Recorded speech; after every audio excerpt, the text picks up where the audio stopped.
Business Growth Talks podcast is created and hosted by Mark Hayward. In this show, we talk about how to grow a business in the growth stage. The growth stage is often marked by rapid developments, increased revenue, and an escalating customer base. In each episode, we talk to entrepreneurs and business owners who have grown businesses, and we cover topics like scaling processes, market expansion, financial management, human resource and talent development, and customer retention. If you are looking for actionable advice, tips, and techniques on how to grow, run and build your business, this is the podcast for you. Welcome to Business Growth Talks, the podcast where we delve deep into strategies for achieving business success. I'm your host, and today we're thrilled to have Jason Barnard as our guest. Jason is the founder and CEO of Kalicube, a pioneering digital marketing agency and software company.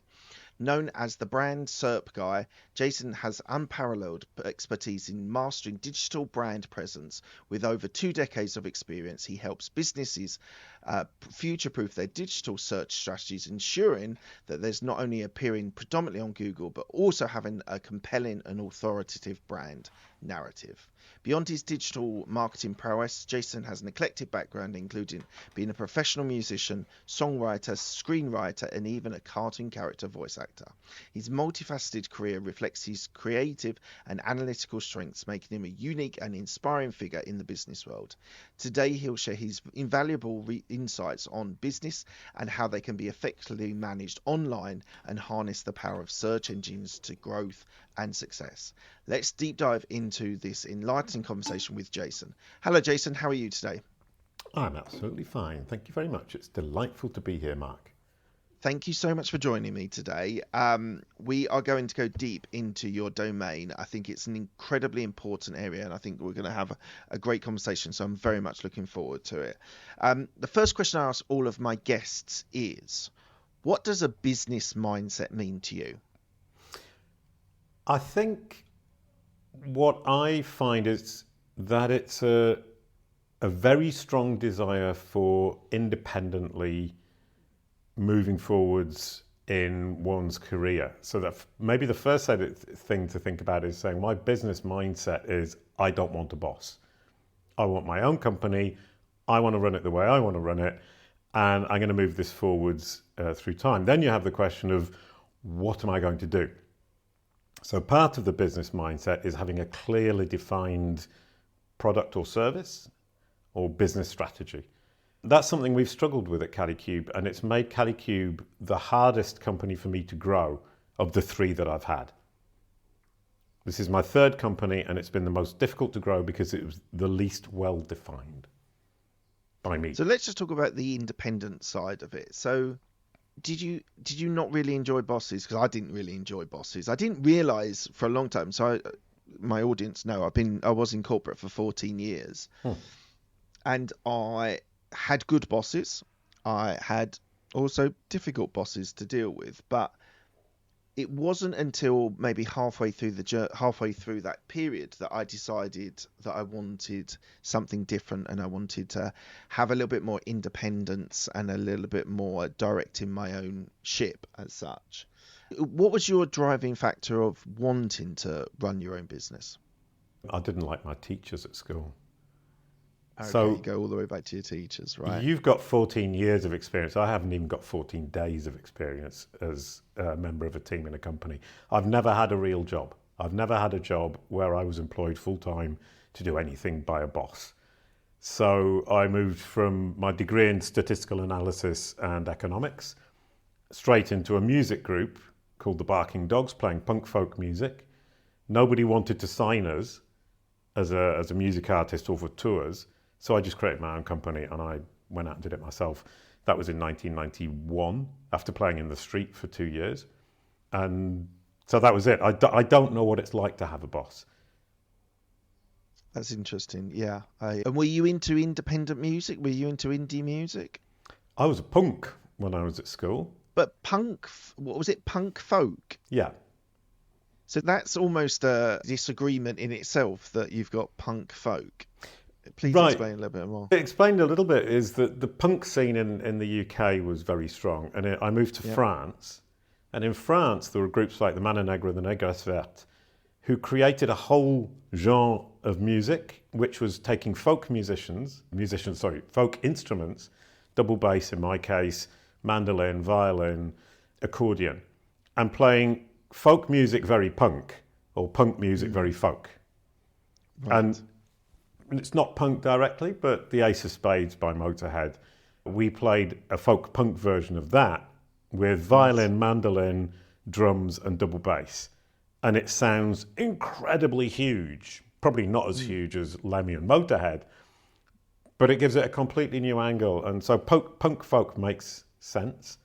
And it was a huge movement in France in the 1980s and 1990s. That's amazing.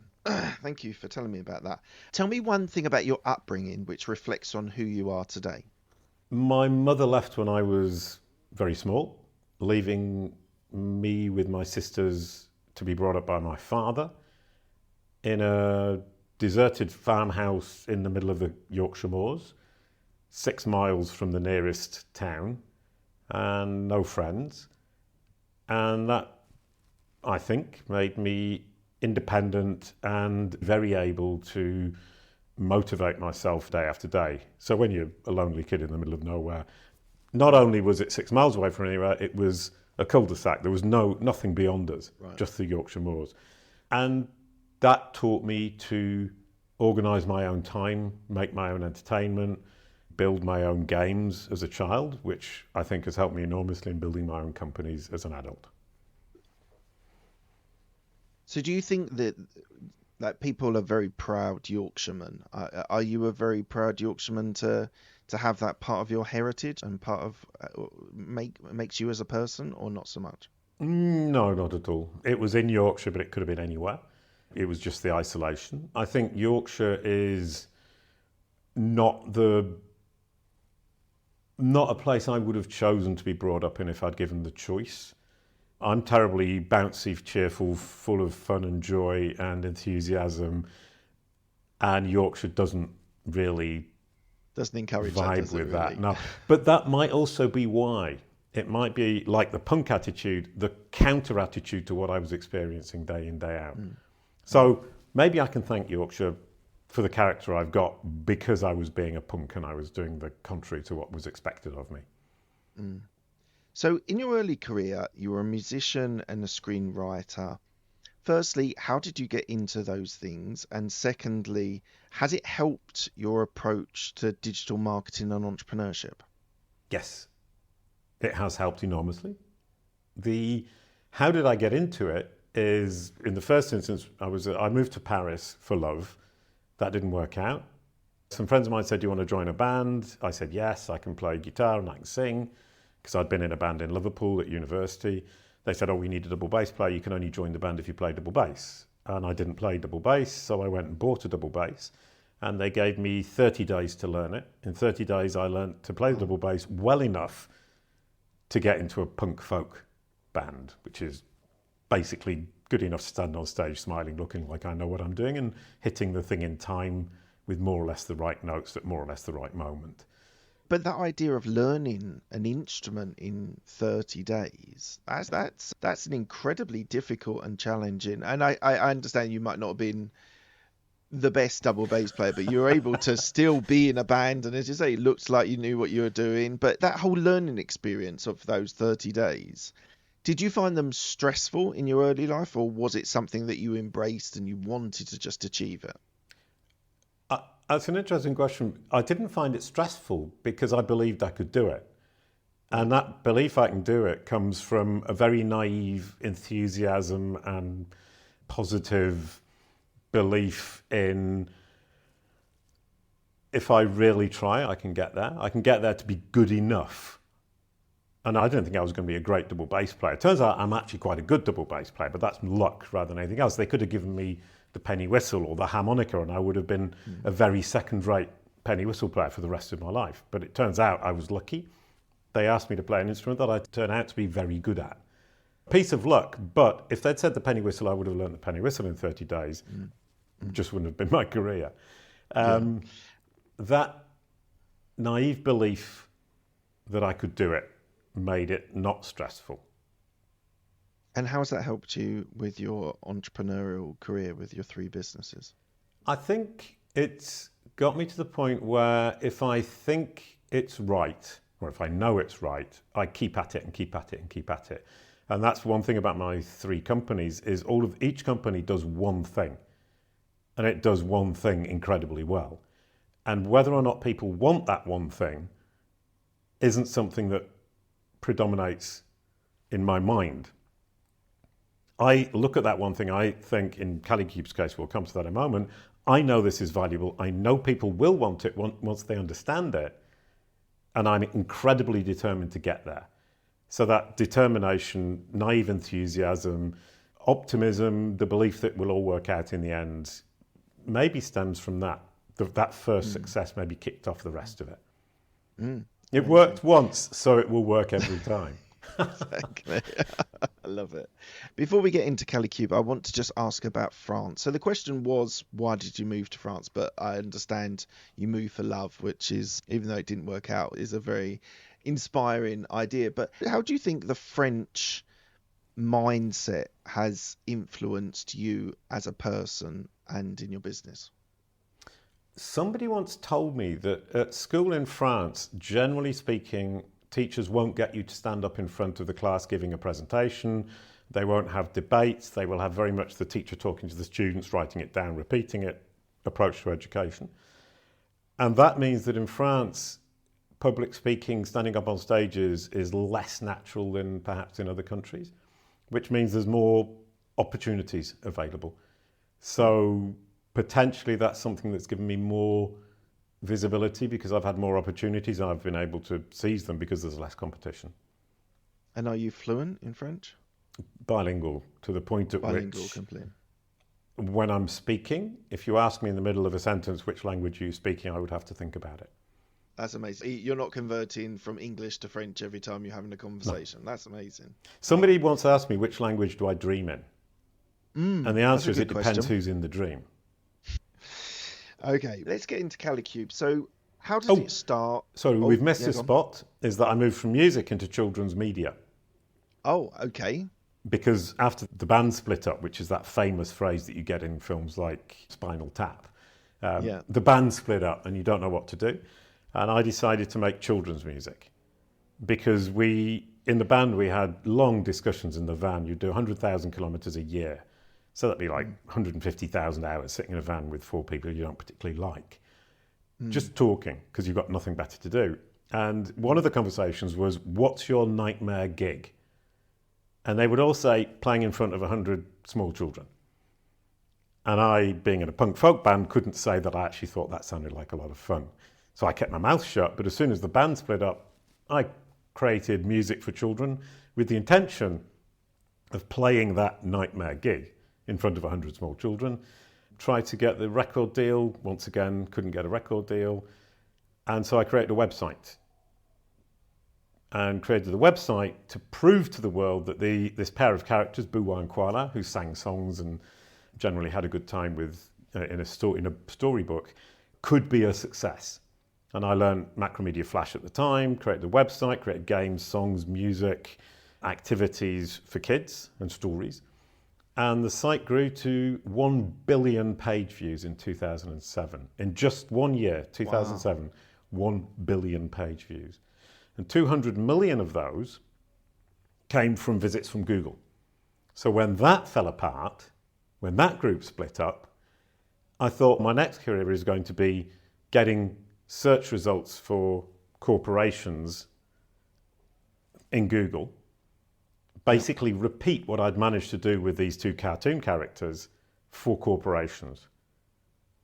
If I can get 200 million page views a year from Google for a children's site, think what I can do for your company.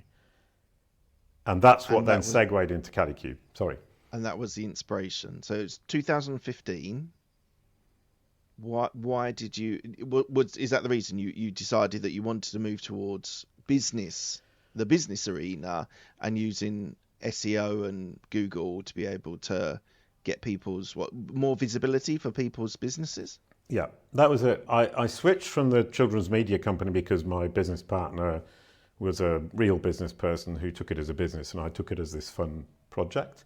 He took the company over basically using the legal system to take it away from me, leaving me with nothing. The company still exists, it's still profitable. Oh, wow. My first company still exists, and it's still profitable for the person that I sold it to at the time.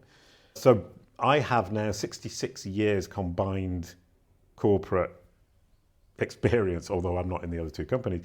66 years of companies that are actually making money and have been making money since day one. And the switch, though, from the children's media company to Kalicube had a little hiccup in the middle, because I was trying to sell my services to corporations. They would Google my name after a meeting, and at the top, it would say, Jason Barnard is a cartoon blue dog called Boo-Wah. And that would lose me sales. People would say, I'm not entrusting this guy who's a voiceover artist and a screenwriter for a cartoon blue dog. He is not going to be a great person to run my digital marketing strategy. So I then set about re-educating Google and saying, yes, I'm a screenwriter. Yes, I'm a cartoon blue dog. But the focus today is on digital marketing. So I got it to understand that I was the cartoon blue dog, but the focus is now on digital marketing. So now if you search it, it says Jason Barnard Digital Marketing. And it makes me look like a superstar digital marketer entrepreneur, whereas 10 years ago, Google made me look like a superstar blue dog. So what were the components of the way that you're able to, in essence, train Google to give the information? Like, how do you do that for your clients, and how did you do it for yourself as well? Yeah, that's exactly the question is, what I did for myself, I then realized this is a product. This is a service that I can provide to others. And strangely, nobody else in the world does this. No, I can't believe that 26 years after I started working on the internet, 1998, that nobody else has explicitly gone into a service provision whereby they're explicitly saying, we are going to re-educate the machine, or we're going to educate the machine. So what I needed to do was stand where my new audience is looking. So all of the information about me online was in Music Brains, in IMDb. Wikipedia talked about me as a musician and a cartoon maker. I was on ISNI and the National Libraries of France, of the UK, and it was this guy is a musician, an author and an actor and a screenwriter. So what I needed to do was then create the content on the platforms where my audience, my new audience, digital marketing, business people looking for digital marketers, where they were looking. So are you writing blogs? Are you contributing to Reddit? Are you adding in Wikipedia entry for your new... These are all the ways that... And how do you know now what those key elements are? If someone's an entrepreneur that's listening to this show that's going through that transition into more corporate or more business focus from a previous career, what are the key points that you need to attack to change to re-educate Google in another area for yourself? Which is a lovely question, because I did exactly what you just said. I guessed. I thought, this is probably right, that's probably right, that's probably right. I'll write for this media site, I'll go to this webinar. I'll appear in this webinar, I'll go to that conference, I'll guest post for this one, that one, the other. I guessed. When I chose the podcasts I would guess on, I guessed reasonably well. But what could have taken me a year took me 3 years. Right. Because I was guessing. So I then built Kalicube, Kalicube Pro, which is a SaaS platform that we use internally, 2 billion data points. And it now tells me, based on 2 billion data points, exactly which ones to do in what order. Which is how we can reduce that time frame from 3 years to 1 year. And so are we talking about... So myself, so I've got a podcast booking agency. Mm-hmm. Say I want to promote myself more in the podcast arena. So what would I look for? Online magazines? Like, how would I know which ones to target? You've got these 2 billion data points, which is great. And I'm not asking you to tell me exactly, but like you would think that maybe appearing on other podcasts would be good, blogging about my podcast, and this is me guessing, but how would you give me some insight into how I would say I need to make myself more in the domain of podcasting? The first thing we do is we put your name in our platform. If it has the data, It will just spit the right data out, which is your digital footprint. It will say, this is what he's got, and this is the order of priority in Google's brain. So we use data from Google. But we're using Google as a proxy for analyzing the audience. What Google is doing is basically replicating the real world as best it can. So Google is looking at every website it can, evaluating that and saying, this is what's important, this is what is not important for Mark. So we will... But it's all on search. So yes, this is my assumption, because I'm just thinking, if I Googled myself, when I Google my name, there's actually there's a professor somewhere in the University of Sussex which pops up. But because I'm in the business arena, my podcast website will pop up. My LinkedIn will pop up very high, because I'm very active on LinkedIn. A lot of posts, a lot of videos, a lot of contributions. So that always is right up at the top. But if I wanted to position myself more in the podcast industry, what insight would you be able to give me that I would then go, okay, so these are the first 5 things that I need to prioritize? Right. Okay. We analyze your peer group or your target group. So the analysis we do for you says, this is what's important for this person. This is what Google sees as important for that person. So as you say, LinkedIn comes up top because Google's been watching you on LinkedIn, realizes that you're doing a good job, that people like you on LinkedIn, that you're focusing there. So it's pushing it up to the top. If you were putting a lot of effort into Facebook and it didn't come up relatively high, you would know that you're addressing the wrong audience. Google doesn't think that audience is appropriate for the way it's classified you. So that's point number 1. And then we duplicate that across anything from 20 to 100 of your target peers. So you give us a list of 10 people that you want to emulate. We will expand that list as much as we can. We push all of those into the system, and it then takes all the commonalities of those people to identify exactly which platforms are most important, which strategies are going to work for you. And then we organize them and we say, this is the order of priorities for the platforms. This is the order of priorities for what you need to do and when you need to do it. So rather than just going out and saying, I'm going to write blog posts, I'm going to go on lots of podcasts, I'll create my own podcast, I'll write a book, and you try and do everything at once and do everything badly, we can tell you the right order. Start with guest posting, then do your book, then do guest podcasting, because the commonalities of your peer group or your target peer group are doing exactly that.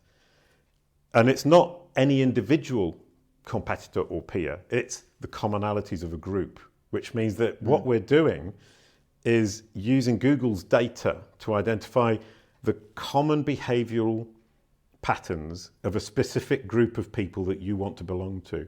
And because you are then acting in the absolute typical way that Google expects, you will become the best representative of that peer group, which puts you to the top of the pile every time. We'll be back after a quick break. When you think about propaganda, you probably think about Kim Jong-un and his funny little haircut. And you'd be exactly right. The podcast, This is Propaganda, doesn't want you to believe that. They want you to question the ads you see, the news you read, the brands you love. What they don't want you to question is that they are advertisers themselves, peddling the same tricks they claim you fall for to make a living. If you need something to boycott, look no further than this show. Don't listen to This is Propaganda.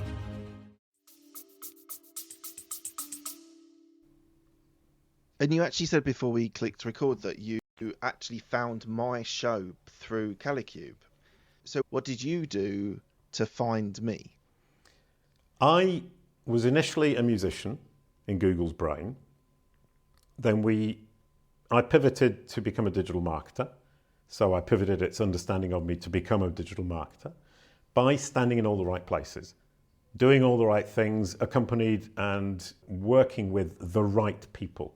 In my industry as an SEO or a digital marketer, Joost de Valk, Rand Fishkin, people like that who are very well known in the digital marketing space, Joe Paluzzi. Then I said, I want to be an entrepreneur. So I put all of the people that I want to emulate.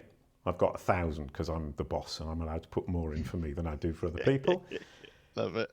And our algorithms go through it and they will pull out a list of all the places that I need to stand. All the podcasts, all the platforms I need to write for, all the platforms I need to get interviews on, whether I need to focus on LinkedIn or Facebook or Twitter. And we can then organize that in terms of what I'm willing to do, what I'm comfortable doing, what I'm already doing that we can amplify, and which strategies that I'm not even looking at yet we need to promote, and which ones I'm currently doing are actually not the most important, I can push back to next year. And it really is what somebody in our company calls shape-shifting. Shape-shifting everything that I'm doing so that rather than throwing a big handful of spaghetti at the wall and hoping it sticks, I'm throwing it one strand at a time with super glue on it. And I know it's going to stick. And I don't freak out. That's the good thing, is I don't suddenly think, oh, I'm missing out. FOMO. I'm not thinking, oh, all these things that I should be doing, because I know I don't need to do them yet because it's not yet time. And all of that is based on an analysis of my aspirational people. How did you, or who did design the algorithm to look through these 2 billion data points? I did. You did. You designed it, and did you decode it as well? Yeah, whole thing.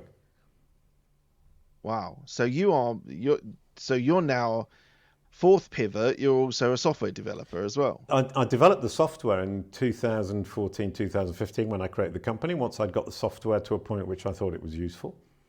Yeah. And since then, I've collected the 2 billion data points. So I've scaled up the data points as we've worked with more and more clients. Obviously, if you can see, we get one client, we then get 100 equivalents. We pump them all into system builds and builds. So every time we work on a client, we get more and more data. And outside of Google, we've got more data about what we call its knowledge graph, which is how Google understands the world, which we can come to. It's quite geeky, but basically, Google's trying to emulate the world, and it's trying to understand the world in the way a human understands the world. And to do that, it uses a massive encyclopedia that's just for the machine that it can use to understand what's different things in the world. So it can understand you, it can understand me, it can understand Kalicube, it can understand your company, it will understand my town, it will understand the latest events in the digital marketing space or the entrepreneurial space. And to give you an idea of what it looks like, it's like Wikipedia, but 10,000 times bigger. Right. 54 billion facts. Sorry, 54 billion entities and 1,500 billion facts in the knowledge graph. So Google aims to understand the world perfectly using this knowledge graph. And the trick to getting into the knowledge graph is to educate the machine so that it understands you. Because if you don't educate it about yourself, it will understand you the way it wants to understand, and you've lost self-determination. And this is absolutely fascinating. And so I'm just wondering, so if you're looking for Google, and what about the algorithm changes when they make significant changes? It makes no difference, or do you have to then adapt your algorithm to match Google's changes? No, because Google is trying to emulate human behavior or represent human behavior, we are safe from Google updates because we are changing your behavior so that Google understands. Yeah. So as long as we're being honest with the machine, won't punish us or won't change its opinion of us with an algorithm update, it will simply get stronger. So the algorithm updates for us have just been better and better and better. Because although I've talked quite a lot about Google and the knowledge graph and the knowledge panel and getting to the top of Google, getting Google to recommend you, all of that is an extension of what we're actually doing. Because the reason it understands you, the reason it recommends you, is because you're walking the walk with your human audience, and it's simply observing that and replicating it. So you have nothing to fear from the updates. In fact, the updates pretty much systematically benefit our clients. So tell me about your team. Who is your team currently? Who's part of your power team in your business? I have the most wonderful team in the world. 2 people in the Philippines. It's a Philippines-based team. The heads of all the departments are in the Philippines, and we've built that up from 1 person 3.5 years ago. Oh, so relatively recently, it's been a change, a pivot in your business to. And why have you chosen Filipinos? They're great. We work with Filipinos as well, and I've got total respect for them. But was it price conscious that you went to the Philippines? Was it skill set? Was it the standard they were? The language? Why did you move so many of your team to the Philippines? It's actually been quite a journey. A friend of mine who has a team in the Philippines said, "You need a team, why don't you try the Philippines?" And she described to me exactly how she was working with her team in the Philippines, and it corresponded to how I had been working with my team in the children's media company in Mauritius in the Indian Ocean. So Mauritius is part of Africa. Yeah. And I could see the similarities between a team I had already managed and how it might work in the Philippines. So I started looking for people in the Philippines, but I was looking everywhere in the world. So we had somebody in Switzerland, we had somebody in Ukraine, we had somebody in France, somebody else in Spain, Slovenia. And all of the other people have now left. And that's been an interesting experience for me, because the more the team became focused in the Philippines, the more I saw that actually the whole operation could be in the Philippines, and that the people in the Philippines who were standing up and being leaders were very much up to the task. And at one point, about a year ago, I identified the 5 people who I felt could manage the team, manage the company, and asked them, do you want to focus on the Philippines or should we go international? It's up to you. They said, we want to focus on the Philippines, build up a Philippine team. 300 people is their ambition. To which I answer, if you're willing to hire, fire, organise, get the HR department together, get the legal stuff all together, and make sure that we're serving our clients to the same standard we always have been, knock yourselves out, guys. And is that an agency that you're using to hire those people, or are they coming through the network? Your 5 people that are looking after the running of the business are finding them and sourcing them? Yeah, no, we have an HR department who hire, train, onboard, fire, manage. So it's the Kalicube team who work for Kalicube. We don't go through agencies. It's all now internal. And what does the next 2 to 5 years look for your business? I'm actually working on that. I was talking to a guy called Jason Hennessy, who talks about writing out your plan of what you expect to happen in the next 3 to 5 years, including the revenue, but also the company culture, how it all functions. And so you have a vision that you can then communicate not only to your team, but to the outside world. This is where we will be in 5 years' time. And my vision isn't actually just my vision, it's Kalicube's vision. So I wouldn't have said 300 people. My team say 300 people, and I believe my team.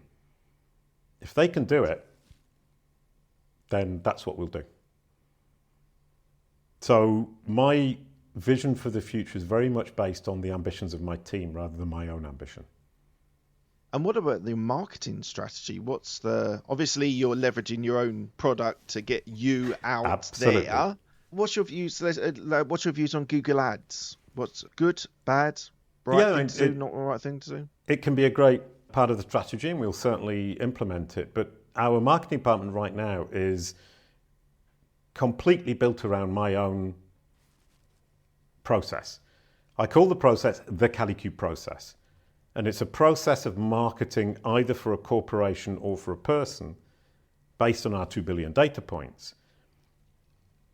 Doing one thing at a time, doing it incredibly well, implementing it properly, making sure that you're prioritizing correctly in terms of the different strategies you put in place, so you end up with a real, meaningful, multi-channel, omni-channel marketing strategy that all fits together incredibly neatly. And as we do it, we assign different strategies, different projects, different people. We write SOPs, standard operating procedures. We implement them religiously throughout the company over time. Once we've got an SOP in place for Facebook, it just goes on and on, and we improve it incrementally as we go through.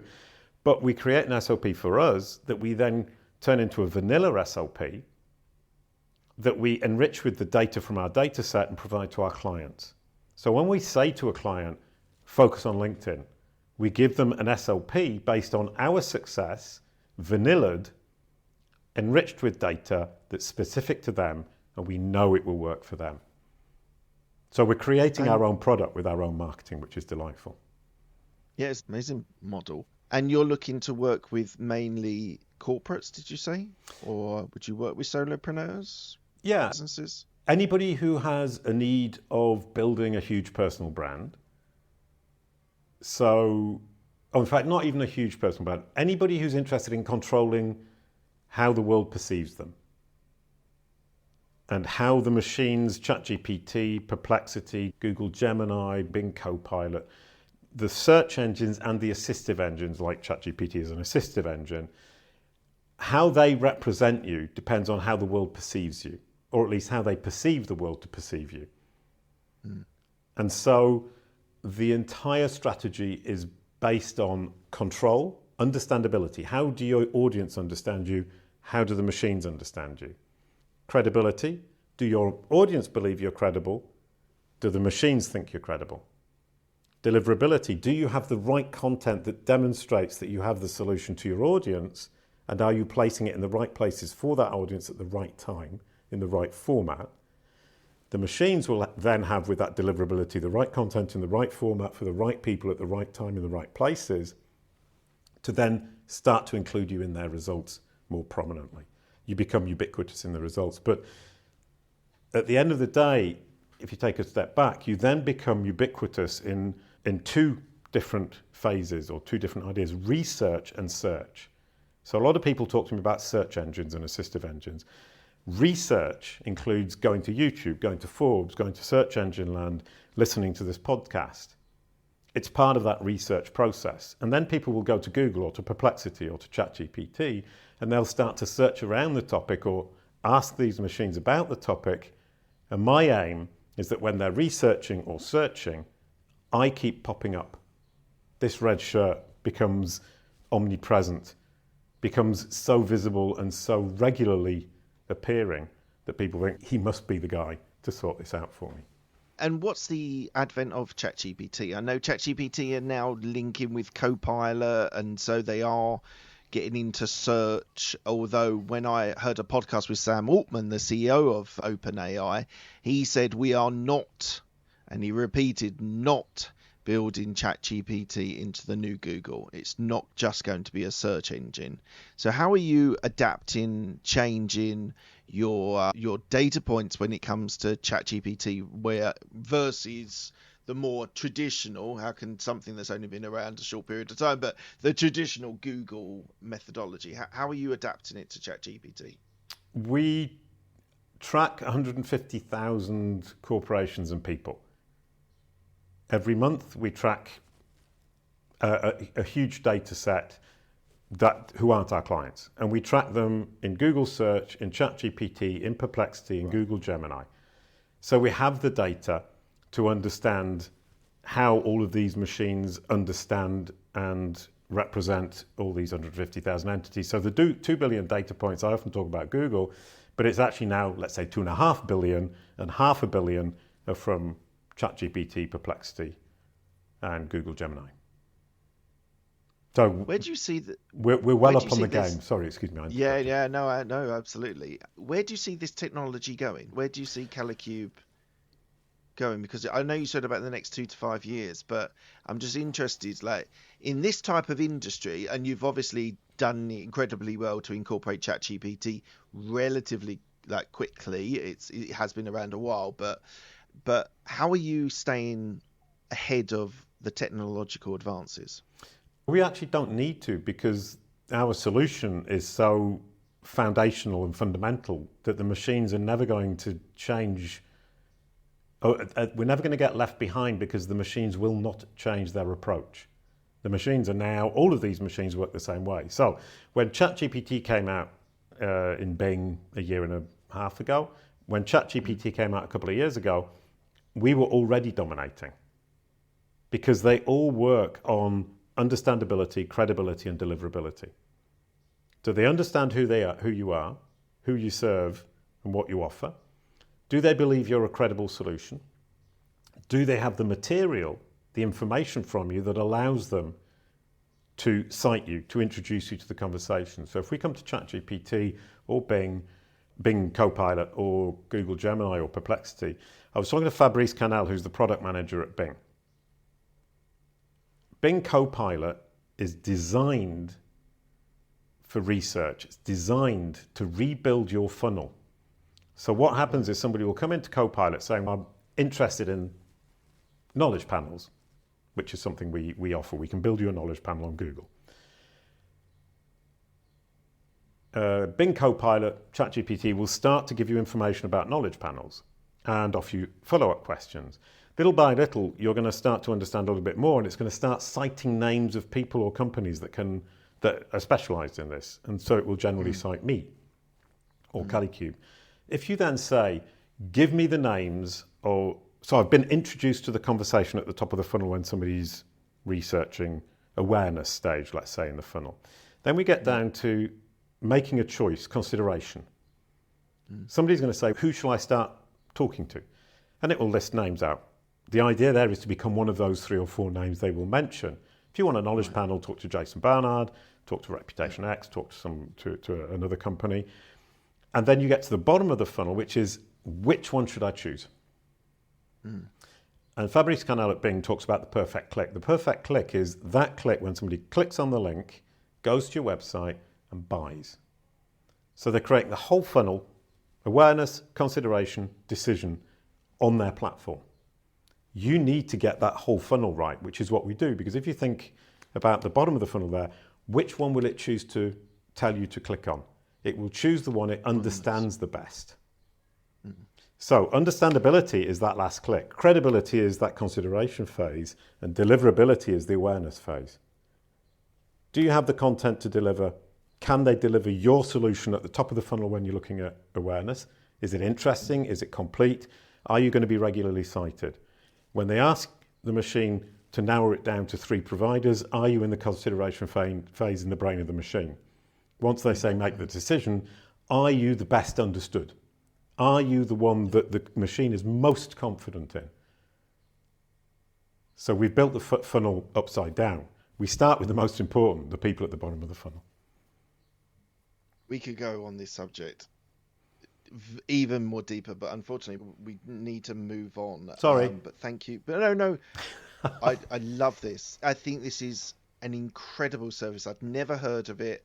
I think it's doing really great things. I'm going to do some research on it when I come off this interview. But I want to ask you a question about you as a leader. How have you evolved as a leader? Phenomenally. I've had training from 3 different coaches. Okay. Coach number 1, Mads Singers. Danish guy, brilliant, super smart, pragmatic from top to bottom. He taught me to delegate. He taught me to build a team. All incredibly pragmatic. Then I got coaching from a guy called Stephen Locke. He's from Yorkshire as well, who's very philosophical. How can I engage with people? How can I build a better environment? How can I make people feel happy, comfortable, positive? And how can I make sure that the people on the Kalicube team bus are all of the same mind? Brilliant. Third one is a guy called Itamar, whose second name I'm afraid I've forgotten, who's all about the psychology, my psychology. Oh, Itamar Marani. Okay. And what's interesting about him is that he's now taken this is the final piece of training I've got. What in my own psychological makeup is preventing me from managing this company in the best possible way? What's holding me back? What in my own mind is holding me back? And I don't think the other 2 would work without, I don't think any of these would work without the others. The pragmatic from Mads, philosophical from Stephen, psychological from Itamar. That combination for me has completely transformed how I work. So I now know how to delegate, not only pragmatically but emotionally. I know how to build a team, how to let the team get on with what they're doing, let go, truly let go, which is very difficult to do. You can say I've let go, but you're constantly sticking your nose in. Yes. And I now have my team saying, get your nose out of our business, leave the meeting, we don't want you here because you're not helping. And I leave and they say, meetings go much better once you're gone, which isn't the case for everything. It's just in specific cases, they know when to tell me to leave and I leave. And then the last one is, the one thing that I've taken away from this is, in order to move forwards, think less about putting your foot down on the accelerator and think more about taking your foot off the brake. Oh, nice. And he's right. It's why am I not making a decision that I know is important and necessary? Generally because of my own emotional fear. If I can put the fear to one side, it doesn't go away, but I put the fear to one side, I identify it as being fear that's driving me to not make a decision I need to make in a timely manner. And I can make the decision much more easily because I recognize that my psychological makeup is holding it back and that the emotion is simply a thought and not a reality. And so what are the day-to-day activities for Jason then? What does a normal day look like for you? A year ago, it was sticking my nose in everybody else's business and constantly telling them how to do things better. And today, it's not hearing from my team for days on end as they get on with what they're supposed to be doing, managing their own teams.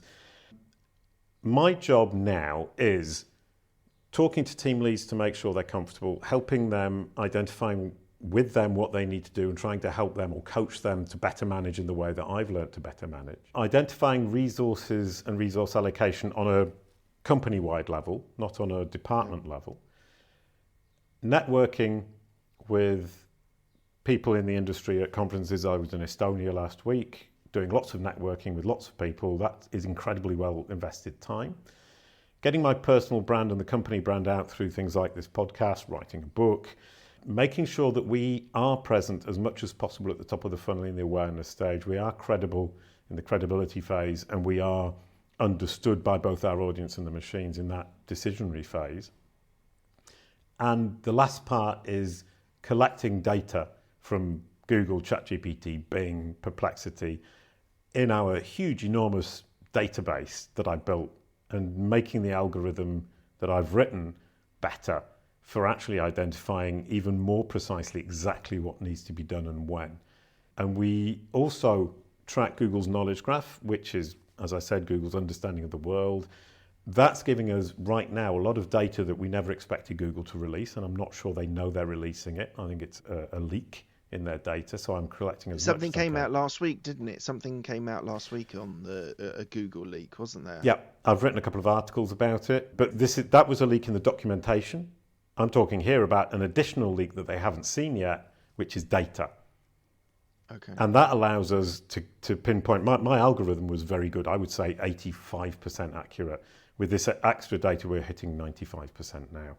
But I haven't told anybody what it is, because when I do, Google will shut it down. And in the meantime, I can collect data. And I've got, hang on, how much was it?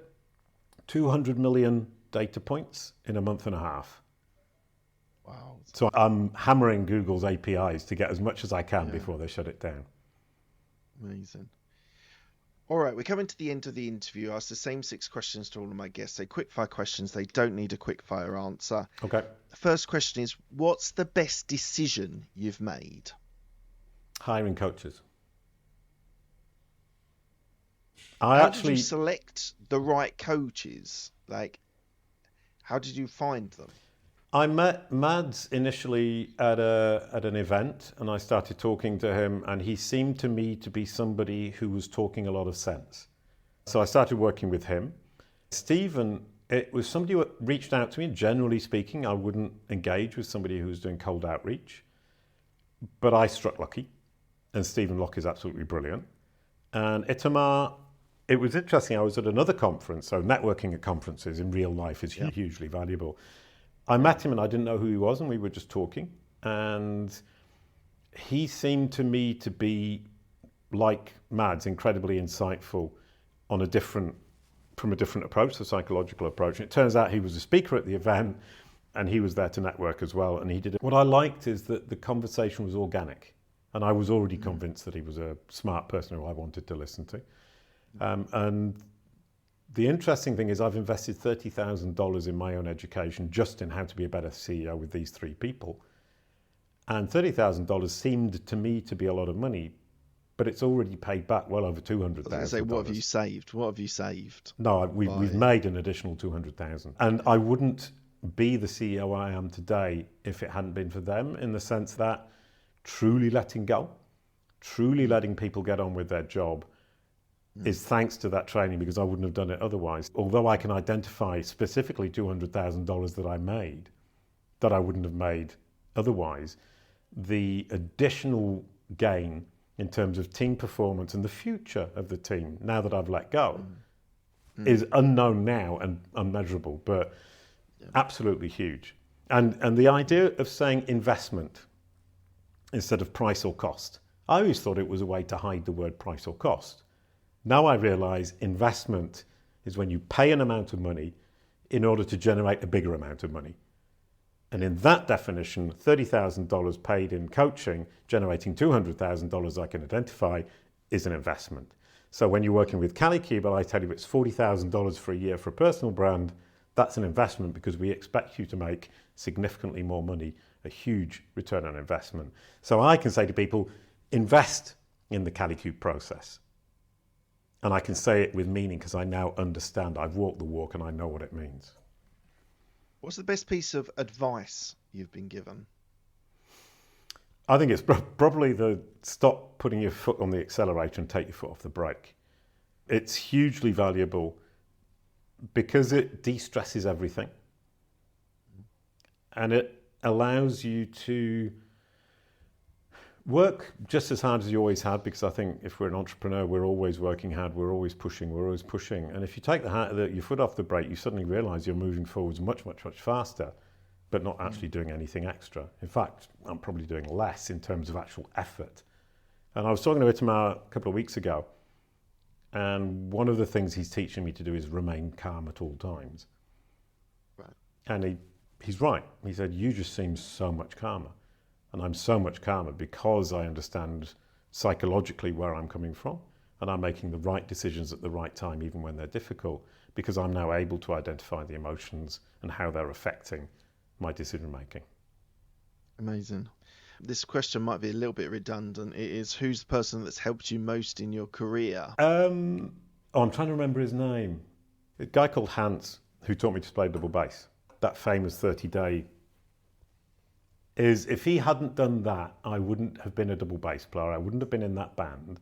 If I hadn't been in that band, I wouldn't have created my first company, music publisher and tour organizer. If I hadn't done that, I wouldn't have made the music Boo and Cry and created the second company, and I wouldn't be where I am today. It was a 2-hour lesson, how to play the double bass.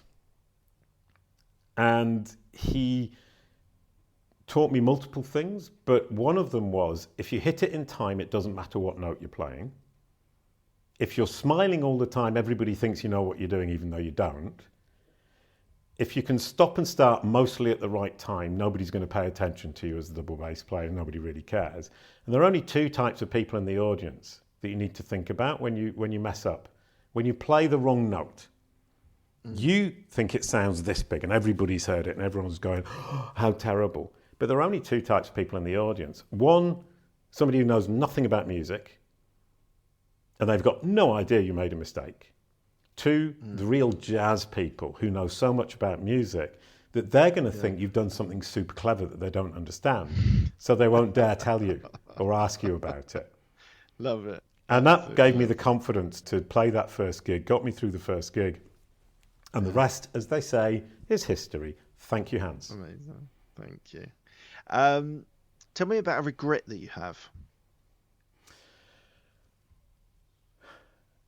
Not understanding the difference between the project I was building and the business of that project. That the project, Buwan Kuala, which is the cartoon blue dog, I was so into the project and the beauty and the value of the project and sharing it with the entire world, helping kids grow up, have a great time in a kind and supportive manner. And the fact that my business partner just wanted to make a lot of money as fast as he possibly could. I got completely caught out by it. So I regret not identifying that there's two very distinct things, and you've got to be very careful on the business side, because business is business. And I thought business was my blue dog, having a nice time sharing with the world. What are you most proud of? Proud that I've always created. I've always been productive, I've always created, and it's always been positive for the world. So punk folk, whether you like it or not, was positive because it gave people a good feeling, a good time, and I was creating music, creating something that didn't exist before to make people happy and make their lives slightly better. For the children, it was creating the Blue Dog and the Yellow Koala TV series that was on ITV International. That didn't exist before and made children's world better. And now with Kalicube, I'm creating something that allows self-determination in a really scary world where AI machines are going to take over. And how ChatGPT, Perplexity, Bing Copilot, Google Gemini understand you today and represent you today is the foundation of how they will understand you for years to come. And we offer these services to our clients, and we give our clients self-determination, control over their own identity online, both with their audience and with the machines. But if you go to kalicube.com, kalicube.com, we give it all away for free. So I'm proud that I'm giving it to everybody. If you want to do it yourself, not a problem, but you'll be guessing. If you want to be not guessing, if you want to be sure that everything you're doing is as effective as it possibly can be, you need the 2 billion data points, and that's by working with us. So we're creating something that nobody else has done that's valuable to people. We're giving it away because it's valuable and providing an opportunity to invest in their own personal brand to people who feel that or know that their time is valuable and that we can do it more effectively, more efficiently, and take the worry off their shoulders. Amazing. Why do you do what you do? Because it's fun. That's the best honestly, answer I've ever had of that. Best answer by far. But it's really weird. Really weird. I've never, since that first company, never created a company where I wasn't doing something that I fundamentally want to do every morning when I get up. And I'm looking forward to tomorrow when I go to sleep today. That's amazing. And I think that's, as an entrepreneur, that's what you should be striving for. The hardest day's work is actually no work at all compared to having a boss instructing you on what you need to do. And so that's the beauty of having your own business, is to direct. Brilliant. I think that was an amazing conclusion you just did. Okay. I literally have nothing to say in addition. Last question. What does legacy mean to you? That people remember me as the person who gave them the opportunity for self-determination in an AI world over the perception of the world and the AI engines and the representation of the AI engines. The memory of Boo and Koala, the cartoon characters, to the point at which I have people tweeting me on my birthday saying happy birthday because it's Boo-Wah's birthday as well, saying this was my childhood, I remember growing up with this, it was so important to me. Amazing. That's legacy. And I got on a plane a few years ago in the Reunion Island, which is near Mauritius, and the stewardess said, "You're Jason Barnard. I used to come and see your gigs when I was like 18 years old in 1993. Amazing. I loved what you did. I used to get drunk and jump around and pogo. And now, later in life, I meet one of the people who made that happen." So legacy is being remembered for the positive contribution I've made to people's lives. And lastly, where can people find you if they want to reach out to you or ask you anything? You can Google my name, and that will give you a result that shows you how you can engage with me. Visit my website if you want to know about me personally. Go to my company website, kalicube.com, if you want to work with me. Read my knowledge panel, which shows a summary of my life, and you can go and investigate Boo-Wah and Koala, or the Barking Dogs, the Punk Folk Group, Google's understanding of the facts. That's option one. Option 2 is ask ChatGPT or Google Gemini or Copilot or Perplexity, who is Jason Barnard, and they will describe me to you and give you opportunities to learn more about me, because I've educated them so they understand pretty much everything about me. Thank you so much for your time, Jason. It's been a real whirlwind of different areas, different aspects of your life. And that's why I love what I do. I get to speak to people like you who have enriched their current lives, but also led an amazing life as well. So thank you so much for your time. I really do appreciate you. Cheers. An absolute pleasure. Thank you so much, Mark. Thank you for listening to Business Growth Talks. This podcast is released every Monday, so don't miss an episode by subscribing to all podcast platforms, including Apple and Spotify. Have a